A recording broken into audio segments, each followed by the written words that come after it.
एक जोरदार टाळ्या होता बाबा सर्वांसाठी एक जोरदार टाळ्या होता सगळ्यांसाठी महाराष्ट्राच्या राजकारणाला एक वेगळे आयाम होता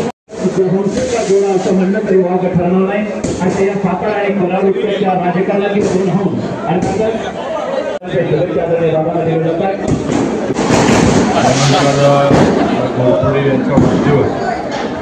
म्हणजे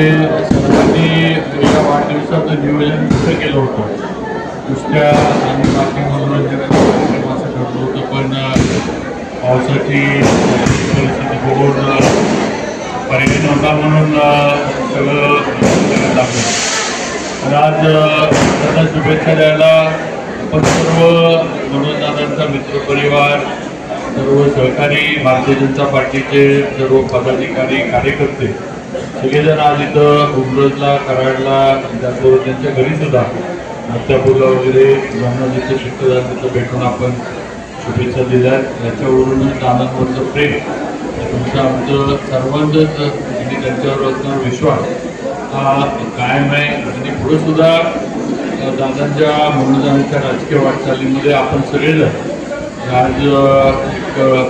पदाधिकारी म्हणून माझ्यावर सुद्धा जी जबाबदारी ताकद देण्याचं काम नक्की पुढेसुद्धा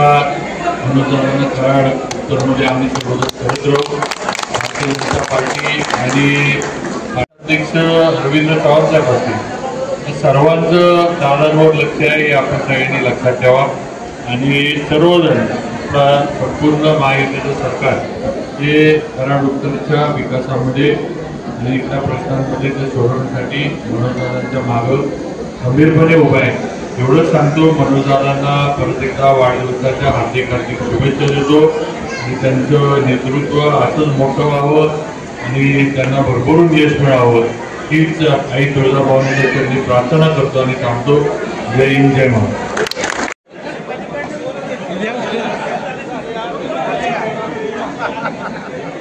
आता ज्यांनी दादांना शुभेच्छा दिल्या ते या सातारा जिल्ह्याच्या राजकारणात ज्यांचं नाव अग्रस्थानी घेतलं जातं